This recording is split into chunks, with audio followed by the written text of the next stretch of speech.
की कैलकुलेशन यानी krypton classes.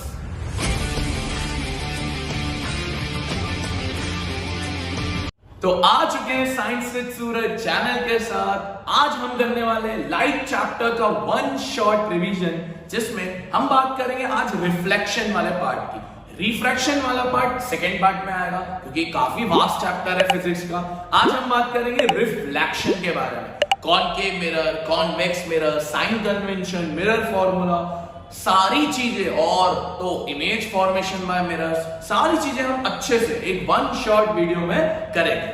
तो करते हैं शुरू। सबसे पहले अगर हम देखें लाइट होता क्या है। लाइट फिजिक्स के अंदर एक ऐसी एनर्जी है जो हमें इनेबल करती है ऑब्जेक्ट्स को देखने में। जैसे अगर आप मुझे अभी देख पा रहे हैं तो वो इसलिए देख पा रहे हैं क्योंकि आसपास लाइट है। अच्छा, फिजिक्स के अंदर हम ऑब्जेक्ट्स को दो तरीके से क्लासिफाई करते हैं। The one is luminous objects and the second is non-luminous objects. Sir, what is luminous objects and what are non-luminous objects? Luminous objects वो होते हैं जिनके पास खुद की लाइट होती है, ओन लाइट होती है। जैसे सर सन, मून, स्टार्स, ये जितने भी होते हैं इनके पास खुद की लाइट होती है। सर non-luminous, जिनके पास खुद की कोई लाइट नहीं होती, इनके पास कोई लाइट नहीं होती। जैसे ह्यूमन बींग्स, हमारे पास थोड़ी ना लाइट होती है सर। ऑब्जेक्ट्स, सर सारे ऑब्जेक्ट्स नहीं, जैसे एक मेटल ले लो, ये पेन ले लो, तो इनके पास खुद की लाइट नहीं होती, इन्हें नॉन ल्यूमिनस ऑब्जेक्ट्स बोला जाता है। अब लाइट के अंदर जो सबसे पहली चीज हम पढ़ते हैं वो है रिफ्लेक्शन। सर हमने बचपन में रिफ्लेक्शन तो पढ़ा है। रिफ्लेक्शन का मतलब होता था sir bouncing back of light. क्या बोलते थे सर हम? Bouncing back of light. Sir इसको ध्यान से समझते क्या होता है बाउंसिंग बैक ऑफ लाइट। ध्यान से समझे। लेट्स से मैं एक मिरर लेता हूं। मैंने एक मिरर लिया। अच्छा सर, मिरर बनता है ग्लास से। मिरर बनता है ग्लास से। आपने ग्लास तो देखा होगा। उस ग्लास के एक साइड पे पॉलिश कर दो, वो पॉलिश करने की वजह से मिरर बन जाता है। अब मान लेते हैं मैं यहां से एक लाइट डालूंगा। मैंने एक लाइट डाली, लेजर लाइट डाली यहां से। अब क्या होगा, ये मिरर उस लेजर लाइट को रिफ्लेक्ट कर देगा, बाउंस बैक कर देगा। तो लाइट हमारी कुछ ऐसे चले जाएगी, ये आई और ये ऐसे चल गई।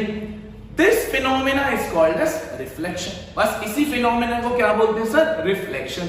The bouncing back of light, light का बाउंस होना when it strikes any polished surface. अब सर ये जो आने वाली रे है, दिस आने वाली रे is called as incident ray. क्या बोलते हैं सर इसको? Incident ray. जो रे आ रही है उसको बोलते हैं इंसिडेंट रे, और सर ये जो जा रही है उसको बोलते हैं रिफ्लेक्टेड रे। उसको क्या बोलते हैं sir? Reflected ray. Sir incident ray, reflected ray तो हमें दिख जाती है। एक और रे होती है बच्चा लोग, जो इमेजिनरी होती है, यानी एग्जिस्ट नहीं करती, हम उसे खुद बनाते हैं। वो रे हम सेंटर में बनाते हैं जो परपेंडिकुलर, याद रखेंगे सर आगे भी काम आएगा, परपेंडिकुलर डायरेक्शन में बनती है। दिस रे इज कॉल्ड एज नॉर्मल, जिसको हम एन से डिनोट करते हैं। सर ये बनाने की जरूरत क्यों पड़ी? ये बनाने की जरूरत इसलिए पड़ी ताकि हम एंगल ऑफ इंसिडेंस और एंगल ऑफ रिफ्लेक्शन की स्टडी कर पाए। Again this is an imaginary रे, ये आपको कभी नहीं दिख सकती। अच्छा, इंसिडेंट रे और नॉर्मल के बीच में, इंसिडेंट रे और नॉर्मल के बीच में बनता है एंगल ऑफ इंसिडेंस। नॉर्मल और रिफ्लेक्टेड के बीच में बनता है एंगल ऑफ रिफ्लेक्शन। और सर ये जो पॉइंट आपको दिख रहा है जिस पर इंसिडेंट, रिफ्लेक्शन, नॉर्मल लाई कर रही है, इस पॉइंट को बोलते हैं पॉइंट ऑफ इंसिडेंस। क्या बोलते हैं सर इस पॉइंट को? Point of incidence. और इस पूरे फिनोमेना को हम कह देते हैं रिफ्लेक्शन ऑफ लाइट। अब सर हमें समझ तो आ गया, आने वाली इंसिडेंट, जाने वाली रिफ्लेक्टेड। क्यों ना सर इसका एक एक्सपेरिमेंट हो जाए, क्यों ना फिजिक्स को एक एक्सपेरिमेंटल वे में देते। तो अभी आपकी स्क्रीन के ऊपर एक वीडियो आएगी, तो हम देखेंगे reflection through a plane mirror. हमने एक प्लेन मिरर ले लिया, हम पास कर रहे हैं इसमें से एक लाइट, तो ये आने वाली रे कहलाएगी इंसिडेंट रे। जो टकरा के उधर जा रही है ये जा रही है रिफ्लेक्टेड रे। जिस पॉइंट पे ये टकरा रहे हैं उस पॉइंट का नाम है पॉइंट ऑफ इंसिडेंस। अब आपने एक चीज पढ़ी, लॉज ऑफ रिफ्लेक्शन, जिसमें आपने पढ़ा एंगल ऑफ इंसिडेंस बराबर होगा एंगल ऑफ रिफ्लेक्शन। तो यानी मैं इंसिडेंस को बढ़ाऊंगा तो रिफ्लेक्टेड भी बढ़ना चाहिए। तो देखिए क्या इंसिडेंस को बढ़ाने से रिफ्लेक्टेड बढ़ रहा है? जी सर। इंसिडेंस को बढ़ाने से रिफ्लेक्टेड बढ़ रहा है, इंसिडेंस को कम करने से रिफ्लेक्टेड भी कम हो रहा है। हाँ जी सर, रिफ्लेक्टेड कम भी हो रहा है, तो ये लॉस वेरीफाइड होते हैं। तो आपने एक्सपेरिमेंट देखा और उस एक्सपेरिमेंट में जो हमने समझा वही बात होगी, क्योंकि सर हमने रिफ्लेक्शन समझ लिया। तो सर रिफ्लेक्शन के लॉज होते हैं। कितने लॉज होते हैं बच्चा लोग? 2 लॉज होते हैं। लॉज ऑफ रिफ्लेक्शन कहते हैं सर हम उन्हें। बहुत सिंपल लॉज है सर, बहुत सिंपल। पहला law, the incident ray, the normal, the reflected all lies on same plane. बहुत सिंपल सा law sir. Incident ray, normal और रिफ्लेक्टेड तीनों एक ही जगह पर आ रही है, देखा ना सर, पॉइंट ऑफ इंसिडेंस में आ रही है। Second sir, angle of incidence is always equals to angle of reflection. जितना इंसिडेंस बनेगा उतना ही रिफ्लेक्शन बनेगा। आपने वीडियो में देखा एक्सपेरिमेंट में, यानी अगर इंसिडेंस 50 डिग्री का तो रिफ्लेक्शन भी दोस्त 50 डिग्री का, इंसिडेंस 0 डिग्री का तो रिफ्लेक्शन भी 0 डिग्री का। This is the concept of reflection. एक बार सर इसको हम पढ़ते हैं कि कॉन्सेप्ट हमसे क्या कहना चाह रहा है। सर देखिए, द प्रोसेस ऑफ सेंडिंग और bouncing back the light rays, bouncing back of light rays onto the surface of object is called as reflection of light। उसको क्या बोलते हैं सर? Reflection of light. यहां पर देखिए, आने वाली रे इंसिडेंट, जाने वाली रे रिफ्लेक्टेड। इंसिडेंस और नॉर्मल के बीच में एंगल ऑफ इंसिडेंस, नॉर्मल और रिफ्लेक्टेड के बीच में एंगल ऑफ रिफ्लेक्शन। सर यही हमने पढ़ा अभी। सर हमने देखा 2 लॉज हैं। पहला लॉ क्या है sir? Incident ray, reflected and normal all lies on same plane. सारी की सारी सेम प्लेन पे आती है। Angle of incidence is always equals to the angle of reflection। Sir reflection हमने बड़े अच्छे से समझ लिया सर। अब आगे अगर हम मूव करें, तो आगे अगर हम मूव करें, ध्यान से देखें, हमारे घरों में जो हम मिरर यूज करते हैं सर, वो कौन सा होता है? Plane mirror. हमारे घरों में जो हम मिरर यूज करते हैं वो प्लेन मिरर होता है। क्या काम आता है सर? वो ड्रेसिंग के काम आता है, चेहरा देखने के काम आता है, मेकअप करने के काम आता है। सर उस प्लेन मिरर के सामने जब हम अपने आप को देखते हैं तो काफी चीजें देखने को मिलती है। पहली चीज सर, आपको इमेज सीधी मिलती है, उल्टे थोड़ा ना देखते हो। दूसरी सर, आप जितनी दूर खड़े हो उस मिरर से उतनी ही दूर इमेज बनती है, यानी अगर आप दूर जाते जाओगे तो इमेज भी दूर बनते जाएगी, पास जाते जाओगे तो इमेज भी पास बनते जाएगी।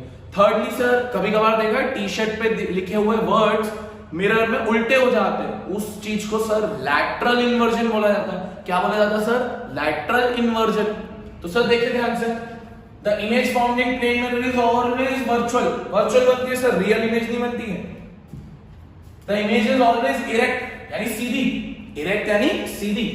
The image is of same size. ऐसा तो नहीं है यार तुम 10 फीट की इमेज 2 फीट की, नहीं ना यार, सेम साइज की बनती है। The image found is laterally inverted, जैसे ये रेड का DER हो गया, उल्टा दिखना हो गया। तो this is the plane mirror classification. अब सर हमारे कोर्स में स्पेरिकल मिरर्स भी, कौन से सर? ध्यान से सुनना, स्पेरिकल मिरर्स बड़ा इंपॉर्टेंट है, फिर हम उसकी स्लाइड्स पे बढ़ेंगे। Spherical mirrors, as the name indicating, spherical यानी स्फीयर। मान लो एक मैं बड़ा सा स्फीयर लेता हूं, एक बड़ा सा स्फीयर लेता हूं और मैं इसके 2 टुकड़े करता हूं, एक यहां से टुकड़ा करता हूं, एक यहां से टुकड़ा करता हूं, ठीक है सर? तो इसके 2 टुकड़े बनते हैं, एक ऐसा टुकड़ा बना और एक ऐसा टुकड़ा बना, हाँ कि ना? अब मैं क्या करता हूं, इस वाले की पीछे साइड से पॉलिश कर देता हूं और इस साइड की अंदर साइड से पॉलिश कर देता हूं, उसकी पीछे साइड से, इसकी अंदर साइड से। तो ये वाला जो मिरर है ये कहलाएगा कॉनकेव मिरर। क्या कहलाएगा सर? ये कॉनकेव मिरर। और ये वाला जो कहलाएगा वो कहलाएगा कॉन्वेक्स मिरर। वो अलग कहलाएगा कॉनकेव मिरर और वो अलग कहलाएगा कॉन्वेक्स मिरर। कॉनकेव के अंदर बाहर साइड से पॉलिश होती है, whereas कॉन्वेक्स के अंदर साइड से पॉलिश होती है। सर ये दोनों मिरर इंट्रोड्यूस ही क्यों किए? क्योंकि इनकी जरूरत थी बेटा। आपको प्लेन मिरर में तो सीधी सादी इमेज मिल जाती है, बट कुछ ऐसी चीजें होती है जहां पर हमें बड़ी भी इमेज चाहिए होती है, छोटी भी इमेज चाहिए होती है। जैसे डेंटिस्ट, अब डेंटिस्ट को दांत देखना है तो छोटा नहीं देख सकता, उसको काफी बड़ी इमेज चाहिए, तो वो अलग मिरर यूज करेगा सर। आपकी गाड़ियों में साइड में जो मिरर लगा रहता है, अगर वहां प्लेन मिरर लगा दिया तो बहुत बड़ी दिक्कत है सर। आपको छोटा ट्रैफिक चाहिए, पूरा ट्रैफिक कवर चाहिए, तो वहां अलग मिरर लगेगा।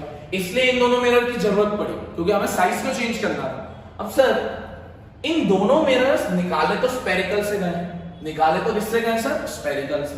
अब ध्यान से एक चीज सुनना बच्चा पार्टी, बहुत ध्यान से, क्योंकि ये दोनों ही इससे निकाले गए हैं। तो अगर मैं बात करूं मेरे प्यारे कॉनकेव मिरर की, मैं बात करूं मेरे प्यारे कॉनकेव मिरर की, मैं ध्यान से देखूं तो ये मेरा कॉनकेव मिरर एक स्पेरिकल मिरर से आया है, हाँ कि ना सर? अभी तो देखा ऊपर कि हमने वो स्पेरिकल मिरर को काटा था तो वो आया है सर। ये मेरा काम का हिस्सा था सर। स्फीयर का हमने बचपन में पढ़ा है, हमेशा एक सेंटर होता ही होता है और यहां से लेकर यहां तक एक रेडियस चलती है, पढ़ा है सर आपने बचपन में मैथ्स में। वैसे ही हमारे फिजिक्स में भी सेम इसी तरीके से चलते हैं। सर ये जो सीधी लाइन रेखा खींची है, इस सीधी लाइन रेखा को हम बोलते हैं प्रिंसिपल एक्सिस। क्या बोलते हैं सर? इस लाइन को हम प्रिंसिपल एक्सिस। बताएंगे सर इसका काम? सर ये जो मिरर जिस ग्लास से निकाला, हमने बोला स्फेरिकल ग्लास से निकला है, तो उस ग्लास का कोई सेंटर होगा जो ये है, उस सेंटर को हम नामकरण करेंगे सी से। किससे करेंगे सर? सी से। Sir what does this C means? C is nothing just the centre of curvature. क्या बोलते सर इसको? Centre of curvature. सर एक मिरर का भी तो सेंटर है, एक ग्लास का सेंटर जो सी था, एक है मिरर बाबू का भी तो सेंटर है। इस सेंटर को हम नाम देंगे सर पी। क्या देंगे सर? पी। पी का मतलब होता है पोल। तो हमने देख लिया पोल होता है मिरर का सेंटर। तो अभी तक हमने क्या देखा सर? ये जो एक्सिस है ये principal axis. C is the center of glass, जिस ग्लास में से वो निकाला गया, centre of curvature. P is the center of mirror, concave mirror के सेंटर को पोल बोलो। सर C और P के बीच में एक पॉइंट आता है F। F is stand for focus, जो आपकी लाइफ में बहुत मिसिंग है, जो आपकी लाइफ में बहुत मिसिंग है सर। तो फोकस इज द पॉइंट जो मिरर के अंदर काफी इंपॉर्टेंट रोल प्ले करता है। तो पहले तो फोकस C और P के बीच में आता है, पहले तो इतना जान लीजिए, फोकस C और P के बीच में आता है। और दोस्त अगर हम फोकस से लेकर पोल तक की लंबाई नापे, अगर हम फोकस से लेकर पोल तक की लंबाई नापे तो उस लंबाई को हम बोलते हैं फोकल लेंथ। क्या बोलते हैं सर? उस लंबाई को हम बोलते हैं focal length, the distance between focus and pole. और इसको डिनोट करते हैं छोटा f से। इसको किससे डिनोट करते हैं सर? छोटा f से। और क्या ऐसा बोल सकते हैं C से लेकर P तक सर्कल की रेडियस है, F एकदम सेंटर में है, तो फोकल लेंथ ऐसा बोल सकते हैं कि पूरी रेडियस का आधा होगा। मान लो ये 10 सेंटीमीटर, तो बोलो ना ये 5-5 होगा, तो वो 10 का आधा ही हुआ ना सर। तो बोल सकते हैं कि फोकल लेंथ इज कुछ नहीं, रेडियस डिवाइडेड बाय 2। आप सर्कल की जो भी मिरर है उसकी रेडियस को आधा कर दो और वो आपको मिल जाएगा। तो सर अभी तक हमने क्या देखा? ये एक्सिस कहलाती है प्रिंसिपल एक्सिस, ग्लास के सेंटर को सेंटर ऑफ कर्वेचर, मिरर के सेंटर को पोल, बीच में आता है फोकस, फोकस और पोल की लंबाई को फोकल लेंथ छोटे f से इक्वल्स टू रेडियस अपॉन 2। आप रेडियस को आधा करते तो भी आ जाएगा। सर फोकस होता क्या है? फोकस वो पॉइंट है बच्चा लोग जहां से जब भी कोई रे आती है तो कन्वर्ज हो जाती है। क्या हो जाती है सर? कन्वर्ज। कन्वर्ज का मतलब होता है मिल जाना, कन्वर्ज का मतलब होता है मिल जाना। और दोस्त इसलिए हम कहते हैं कि जो कॉनकेव मिरर है उसका एक रियल फोकस है। कैसा फोकस है सर? रियल फोकस है। रियल मतलब आपको दिखेगा बनते हुए। सर कॉन्वेक्स का फिर क्या वर्चुअल होता है? हाँ जी सर। कैसे? क्योंकि कॉन्वेक्स में पॉलिश अंदर से होता है। तो देखिए ये होगी उसकी प्रिंसिपल एक्सिस दोस्त, ये होगा उसका सेंटर ऑफ कर्वेचर, ये होगा उसका पोल, ये होगा उसका बीच में फोकस। अब सर ध्यान से देखिए तो ऑब्जेक्ट तो यहां रखा जाएगा ना, ऑब्जेक्ट तो आपका यहां होना चाहिए। और अगर मैंने ऑब्जेक्ट को यहां रखा, ये इस पॉइंट पे रखा मैंने ऑब्जेक्ट को यहां पर, तो आप देखेंगे तो जो रेज जाएगी वो तो कभी जा ही नहीं सकती पीछे साइड। पीछे कैसे जाएगी? रिफ्लेक्ट होगी तो यहां तो इधर जाएगी, इधर जाएगी, इधर जाएगी, अंदर तो जा नहीं सकती। तो हम बोलते हैं कि हमें इसको मिलवाना पड़ता है, मिलते नहीं है, मिलवाना पड़ता है, प्यार करवाना पड़ता है दोस्त। तो हम इसको मिलवाते हैं यहां पर। तो सर क्योंकि हमें इससे मिलवाना पड़ रहा है तो कहते हैं जो कॉन्वेक्स मिरर है उसका फोकस वर्चुअल होता है। किसका सर? कॉन्वेक्स मिरर का। ये रहता है सर, आपको ये पता होना चाहिए, कॉनकेव का रहता है रियल, कॉन्वेक्स का रहता है वर्चुअल। तो आपको ये चीज समझ में है सर किसे क्या बोलते हैं। अब इसको एक बार स्लाइड में हम देखते हैं ध्यान से। देखिए सर, ध्यान से, एकदम सिंपल तरीके से, बड़ा इजी है। A concave mirror is that spherical mirror whose reflecting surface is inside। ध्यान से देखेंगे तो ये है कॉनकेव, तो देखिए रिफ्लेक्टिंग सरफेस अंदर की तरफ है, रिफ्लेक्टिंग सरफेस अंदर है, यानी यहाँ ऑब्जेक्ट रखा जाएगा, इस तरफ ऑब्जेक्ट रखा जाएगा। A convex mirror is the spherical mirror whose reflecting surface is outside। Sir देखें तो यहाँ रखा जाएगा सर ऑब्जेक्ट, बाहर की तरफ। अंदर पॉलिश है, ये जो किया हुआ है पॉलिश किया हुआ है सर, इसके अंदर से पॉलिश है, उसकी बाहर से पॉलिश है। This is a concave convex. Sir जो हमने बात करी सेम चीज, this is called centre of curvature, this is principal axis, और ये होते हैं इन दोनों के पोल। फिर वो जो लेंथ होती है इसको बोलते हैं रेडियस ऑफ कर्वेचर, और सेंटर और पोल के बीच में रहता है फोकस, फोकस और पोल के बीच में फोकल लेंथ। आगे बढ़ते हैं सर वही चीज जो मैंने आपको अभी पढ़ाई, बस समझे जाइए। What is C? It is the centre of the hollow sphere of glass. Glass के सेंटर को centre of curvature, P pole, the center of mirror, center of mirror is called as pole. Principal axis, the straight line passing through C and P, principal axis कहलाती है, simple जो सीधी line रहती है। Focus, it is that point on principal axis of the concave mirror in which light rays are parallel and converge। Converge का मतलब sir मिल जाती है। क्या होता है सर? मिल जाती है। The focus of concave mirror is real। आपसे पूछ सकता है concave mirror का फोकस क्या होता है? रियल। convex mirror का देखिए सर वही सेम चीज, अब यहां पर होता है डाइवर्ज। डाइवर्ज मतलब दूर जाती है। कहां जाती है? दूर जाती है। concave mirror, convex mirror का कैसा फोकस है सर? वर्चुअल। पीछे हमने डिस्कस किया। focal length, it is the distance between pole and the focus, और हमने ये लिखा था F is equals to R/2। तो दिस इज द थिंग। क्या आपको ये चीज समझ में आई सर? सर अब हम बात करते हैं रूल्स की। अगर हमें इमेज बनानी है तो हमें कुछ सर्टेन रूल्स याद करने पड़ते हैं। इन मोटा मोटा 4 रूल्स है सर, बड़े सिंपल सिंपल रूल है दोस्त, बड़े सिंपल सिंपल, और वो चारों रूल्स आपको आ जाएंगे याद। अगर देखें पहला rule, a ray parallel to principal axis after reflection passed through focus। बहुत सिंपल सा सर। अगर कोई रे, जैसे मैंने बनाया ये मिरर, ये अब याद होना चाहिए PFC, अगर कोई रे पैरेलल ही आ रही है, अगर कोई रे पैरेलल ही आ रही है तो रिफ्लेक्शन के बाद वो कहां से पास होगी सर? फोकस से। Simple. Ray coming from infinity and which is parallel pass through focus.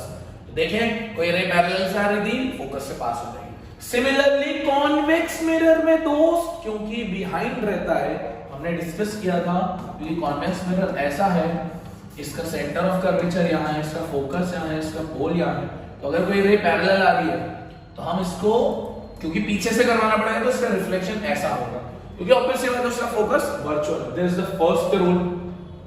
Sir second rule just इसका अपोजिट। पहला रूल क्या कह रहा था? कोई रे अगर प्रिंसिपल एक्सिस के पैरेलल है तो फोकस से जाएगी। सेकंड रूल क्या कह रहा है सर? अगर कोई रे फोकस से जाएगी तो रिफ्लेक्शन के बाद पैरेलल हो जाएगी। मतलब अगेन मैं बनाऊंगा कॉनकेव मिरर, पोल, फोकस, सेंटर। अब मान लो कोई रे फोकस से आई, अब की बार कोई रे फोकस से आई तो रिफ्लेक्शन के बाद क्या हो जाएगी सर? प्रिंसिपल एक्सिस के पैरेलल। सिमिलर चीज, कुछ भी चेंज नहीं, बस पिछले वाले का अपोजिट। पहला रूल क्या था दोस्त? मेरे साथ बोलेंगे, कोई रे अगर पैरेलल आ रही है प्रिंसिपल एक्सिस के तो फोकस से चले जाएगी। दूसरा, अगर कोई रे फोकस से जा रही है तो किससे पैरेलल हो जाएगी? प्रिंसिपल एक्सिस के। क्या सर हमें ये रूल्स याद होने चाहिए? भाई हिंदी में याद होने चाहिए, एग्जाम में आपसे नहीं पूछता ये रूल्स, आपको सिर्फ याद होने चाहिए ताकि आप इमेज बनवा पाओ। सर थर्ड रूल, अगर कोई रे सी से जाएगी, centre of curvature, let's say ये बनाया, ये पोल, ये फोकस, ये सेंटर, कोई रे अगर सेंटर से जाएगी तो सेंटर से ही वापसी ले लेगी सर, यानी यहां पर आपको जो रिफ्लेक्शन और इंसिडेंस का एंगल मिलेगा वो 0 डिग्री मिलेगा, 0 डिग्री मिलेगा। तो कोई रे अगर सी से गई तो सी से ही वापसी ले लेगी। A ray pass through center after reflection is back along the same path, same चले जाएगी। देखिए वो सेम तरीके से चले जाती है। ये सी का खेल है सर। तो अभी 3 लॉ देख लीजिए। पहला, अगर कोई रे प्रिंसिपल एक्सिस के पैरेलल है तो फोकस से जाएगी। दूसरा, फोकस से जाएगी तो प्रिंसिपल एक्सिस के पैरेलल हो जाएगी। थर्ड, सी से जाएगी, सी से ही वापसी।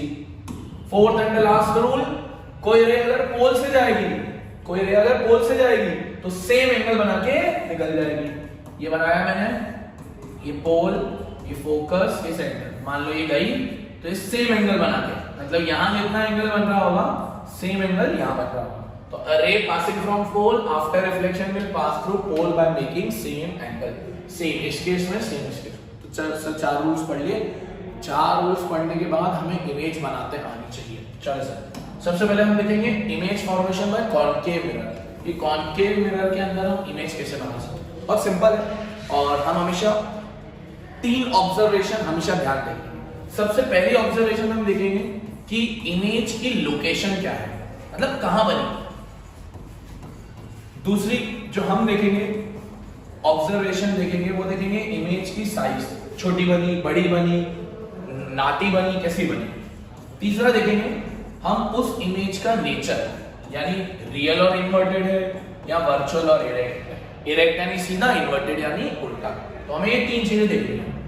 पहला केस, सबसे पहले 6 केस है कॉनकेव मिरर के। कितने हैं सर? 6 केस है। सर 6 के 6 कैसे याद करेंगे? अरे बच्चा बहुत इजी है। सबसे पहले रखो इंफिनिटी, बहुत दूर। समझना, 6 के सबको बहुत जल्दी याद करवा दूंगा। ये रखा पोल, फोकस, सेंटर। सबसे पहले रखो बहुत दूर, फिर पास आते जाओ। दूसरा रखो बियॉन्ड सी, सी से हल्का सा दूर। तीसरा रखो सी के ऊपर, तीसरा रखो सी के ऊपर। चौथा रखो सी और एफ के बीच में। पांचवा रखो एफ पे, और छठा रखो एफ और पी के बीच में। बस कुछ नहीं, आगे आगे आते हैं। पहला क्या रखा? At infinity. दूसरा सी से थोड़ा दूर। तीसरा सी पे। चौथा सी और एफ पे। पांचवा एफ पे। छठा एफ और पी पे। अब सब हमें देखते जाना है। सबसे पहले हम रखेंगे एट इंफिनिटी। देखिए इंफिनिटी पे जैसे ही हमने रखा है तो इंफिनिटी पे क्या हुआ, रेज आई। और ये वो रूल लग रहा है कि कोई रेज अगर प्रिंसिपल एक्सिस के पैरेलल है तो वो कहां से पास हो जाएगी सर? फोकस से। कहां से पास हो जाएगी सर? फोकस से। तो यहां पर इमेज बन रही, कहां पर बन रही सर? यहां पर। तो इमेज की लोकेशन क्या होगा sir? Image is formed at focus. ठीक है सर। अच्छा सर, हमारा ऑब्जेक्ट बहुत बड़ा था, इमेज देखो तो बहुत छोटी बनी है। तो image is HD. HD is nothing just the highly diminished. Diminished यानी छोटी बनी है, बहुत छोटी बनी है। सर इमेज इधर बनी या बैक ऑफ द मिरर बनी? इधर बनी। तो इमेज का नेचर कैसा हो जाता है सर? रियल और उल्टी, inverted image. This is the first case. ठीक है सर, आगे मूव करते हैं सर। तो हमने इंफिनिटी में रख लिया, अब रखते हैं बियॉन्ड सी। बियॉन्ड सी अगर ध्यान से देखेंगे तो दोस्त बियॉन्ड सी के अंदर हमने क्या किया है? बियॉन्ड सी के अंदर ध्यान से देखें तो हमने सी से थोड़ा दूर रखा, इमेज गई, मतलब रे गई पैरेलल टू प्रिंसिपल एक्सिस, पास हो गई फोकस से। दूसरी रे हम ले रहे सी से गई, सी से ही वापसी, जो रूल हमने लिया। अब ध्यान से देखो, ये वाली रे और ये वाली रे, ये यहां मिल रही है दोस्त, किसके बीच में? सी और एफ के बीच में। तो यहां पर इमेज कहां बनेगी? Between C and F. पहले इमेज की लोकेशन हो गई sir, this is between C and F, है ना दोस्त? Between C and F. अब देखो तो यार इमेज की साइज देखो, मेरा ऑब्जेक्ट इतना, मेरी साइज छोटी सी है, तो बोल सकते हैं स्मॉलर देन ऑब्जेक्ट। ऑब्जेक्ट से थोड़ी सी छोटी है। अनलाइक पिछले केस में तो एचडी बन रही थी, इसमें नहीं। अच्छा देखो यार, इमेज टेढ़ी बन रही है, नीचे की तरफ बन रही है। तो image is real and inverted. These are the 3 observations which can be drawn from the object which is kept at a beyond sea level. आगे बढ़े सर, अब हमने इंफिनिटी पे रख लिया, बियॉन्ड सी रख लिया, अब रख लेते हैं एट सी पे। यार एट सी वाला बड़ा इंपॉर्टेंट केस है दोस्त, हमेशा एग्जाम में आता है। ये गई पहली रे सर, पहला रूल हमेशा लगेगा, भूलना मत दोस्त। तो गई प्रिंसिपल एक्सिस के पैरेलल पासिंग फ्रॉम फोकस। दूसरा ले लिया, फोकस से गई प्रिंसिपल एक्सिस के पैरेलल। तो ध्यान से देख तो दोस्त, ये इमेज यहां बन रही है, ये दोनों रे यहां मिल रही है। देखो सी पे ऑब्जेक्ट बना था, इमेज भी सी पे बन रही है। Image is also formed as C. आपसे बोर्ड्स पूछ सकता है ना, बताओ कहां रखे ऑब्जेक्ट की इमेज? सी पे ही बने, तो सी पे ही रख दो दोस्त। अब साइज देखो, ये इतना, ये इतना, सर ये तो हमें सेम दिख रहा है। हाँ दोस्त, ये सेम साइज है। आपसे पूछ सकता है कि यहाँ पर सेम साइज भी हो गई है तो बताओ कहाँ रखें, और अगेन उल्टी बन रही है तो रियल एंड इन्वर्टेड। सर बड़ा इंपॉर्टेंट केस है। तो 3 केस हो गए सर। अब चौथा केस देखते हैं, जब ऑब्जेक्ट रखा जाएगा C और F के बीच में। अब देखो सर, हमने ऑब्जेक्ट को रखा C और F के बीच में। पहला रूल अगेन से, यानी पहला रूल प्यार की तरह है, बार बार याद रखना है। पहला रूल गया प्रिंसिपल एक्सिस के पैरेलल, फोकस से जाएगा। दूसरा फोकस से गया प्रिंसिपल एक्सिस के। देखो ध्यान से, कहां बन रही है दोस्त इमेज? इस साइड, थोड़ा C से दूर बन रही है।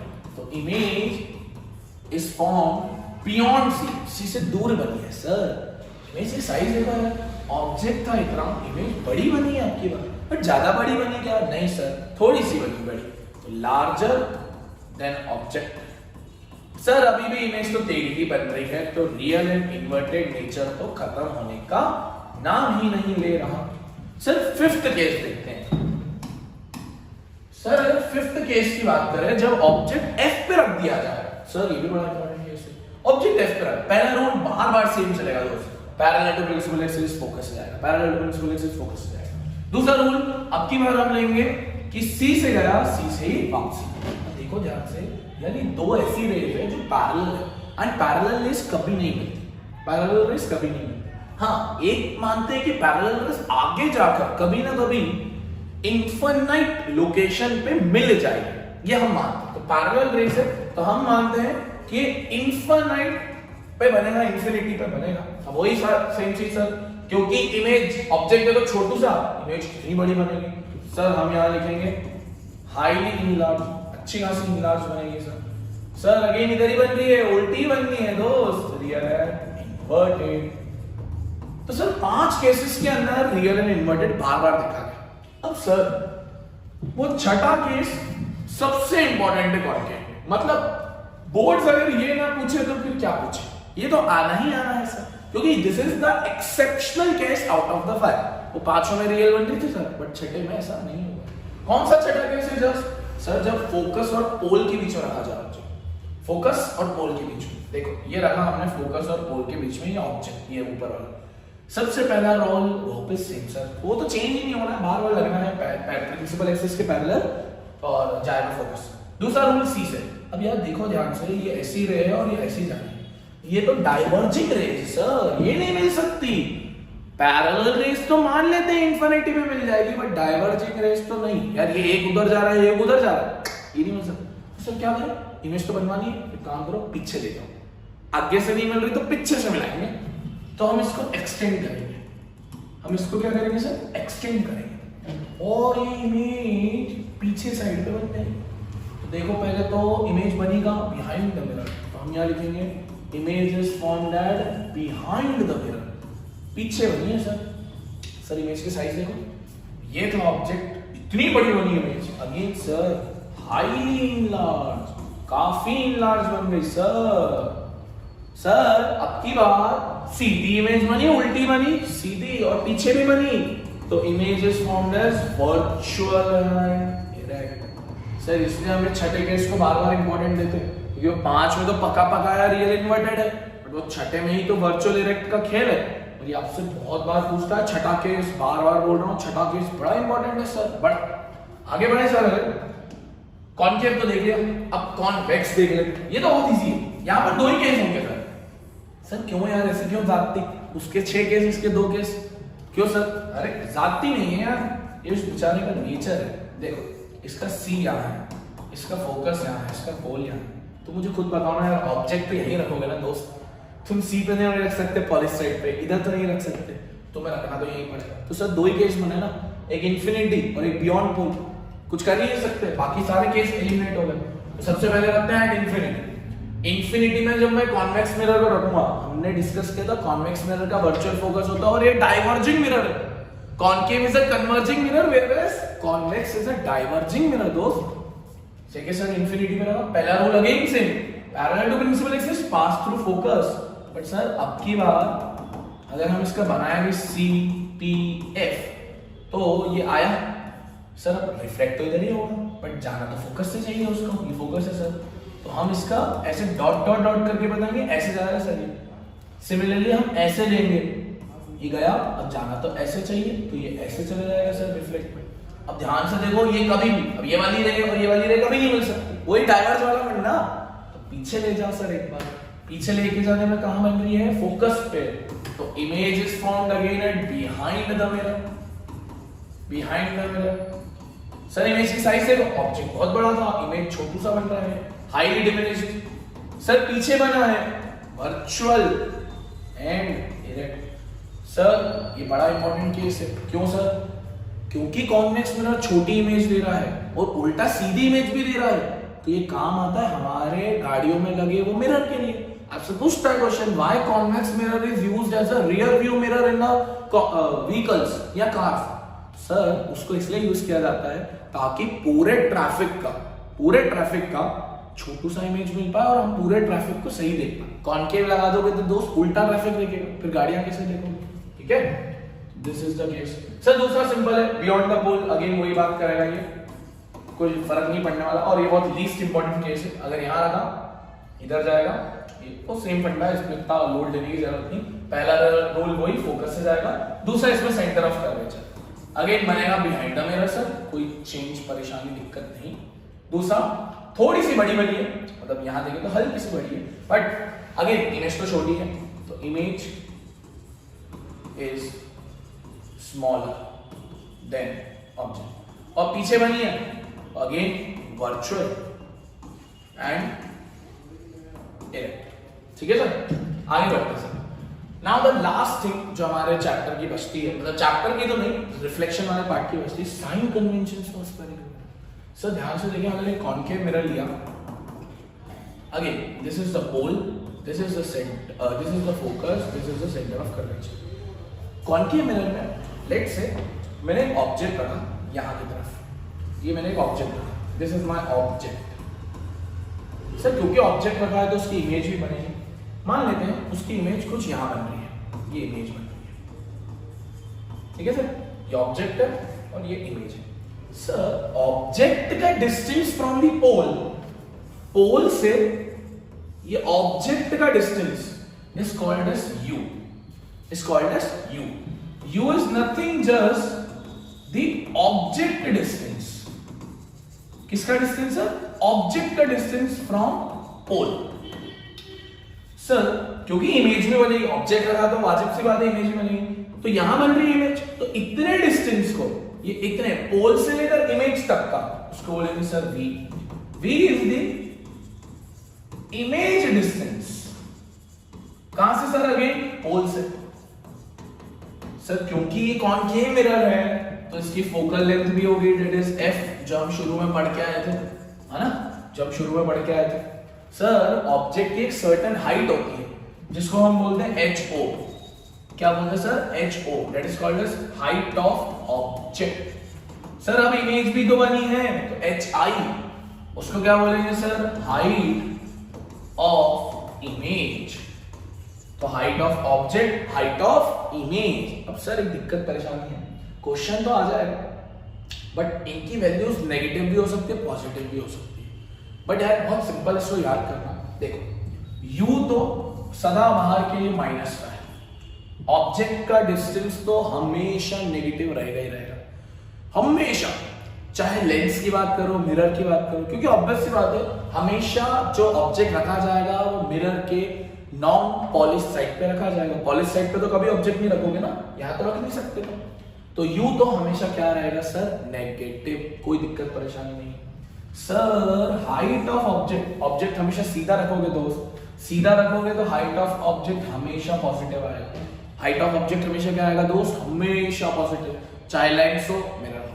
सर फोकल लेंथ याद कर लो दोस्त, फोकल लेंथ अगर कॉनकेव मिरर दिया है, कॉनकेव मिरर दिया है तो वो नेगेटिव होता है, वहीं कॉन्वेक्स मिरर दिया है, कॉन्वेक्स मिरर दिया है तो वो पॉजिटिव होता है। ठीक है सर। हाइट ऑफ इमेज, भाई हाइट ऑफ इमेज तो निकालनी पड़ती है, तो इसका कोई इतना लोड नहीं है, बट अगर हाइट ऑफ इमेज नेगेटिव आती है तो हम बोलेंगे रियल एंड इन्वर्टेड इमेज, क्योंकि नेगेटिव आई है, उल्टी बनी है। अगर पॉजिटिव आती है तो हम बोलेंगे वर्चुअल एंड इरेक्ट आई है। कैसे आई sir? Virtual and erect. And again same goes with the V हमें निकालना पड़ता है। सर इस बेसिस पे ये फॉर्मूला डिफाइन किया गया है।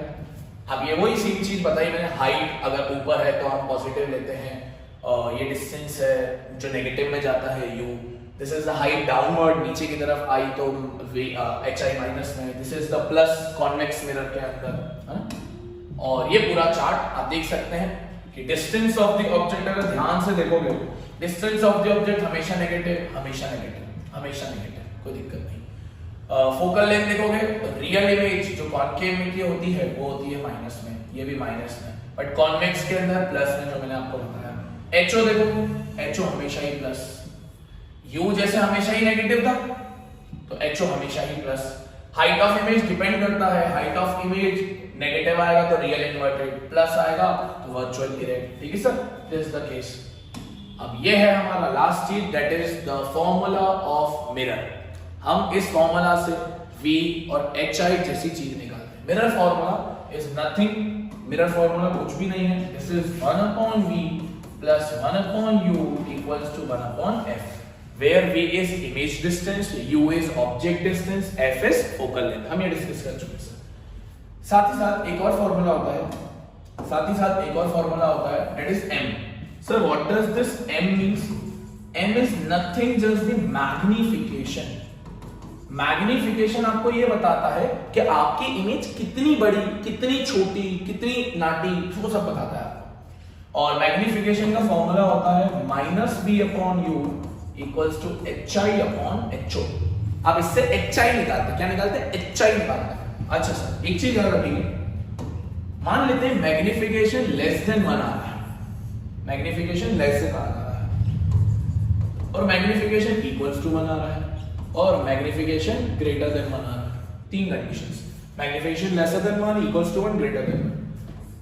लेसर देन 1 का मतलब है कि आपका जो ऑब्जेक्ट है, आपका जो ऑब्जेक्ट है, दैट इज, मैं आपको बोलूं तो height of object, height of object more particularly, height of object height of image से बड़ा है, height of object height of image से बड़ा है। ऑब्जेक्ट मेरा बड़ा है और इमेज मेरी छोटी है। जब ग्रेटर देन 1 है मैग्निफिकेशन, तो मेरा height of object height of image से छोटी है, मतलब इन शॉर्ट बोलूं तो इमेज बढ़ गई, इमेज की हाइट बढ़ गई। और सर मैग्निफिकेशन 1 का मतलब है हाइट ऑफ ऑब्जेक्ट और हाइट ऑफ इमेज बराबर हो गए, हाइट ऑफ ऑब्जेक्ट और हाइट ऑफ इमेज क्या होगा सर? बराबर हो गए। तो इस बेसिस पे ये रहता है। और साथ ही साथ मैग्निफिकेशन अगर नेगेटिव आता है तो इसका मतलब होता है आपकी इमेज बनी है रियल इन्वर्टेड। मैग्निफिकेशन पॉजिटिव आता है तो इमेज बनी है virtual erect. This the whole thing is being written here. तो ये वाली चीज रहती है। अब सर मिरर फॉर्मूला के जो न्यूमेरिकल्स रहेंगे उसकी एक सेपरेट वीडियो आएगी अलग से। अब इसमें हमने चैप्टर की पूरी डीप अंडरस्टैंडिंग रिफ्लेक्शन पार्ट की, सिर्फ रिफ्लेक्शन पार्ट की हमने बात करी है। नेक्स्ट वीडियो में हम रिफ्रैक्शन को 1 शॉट वीडियो में कवर करेंगे। तो आई होप आपको ये वीडियो पसंद आई होगी।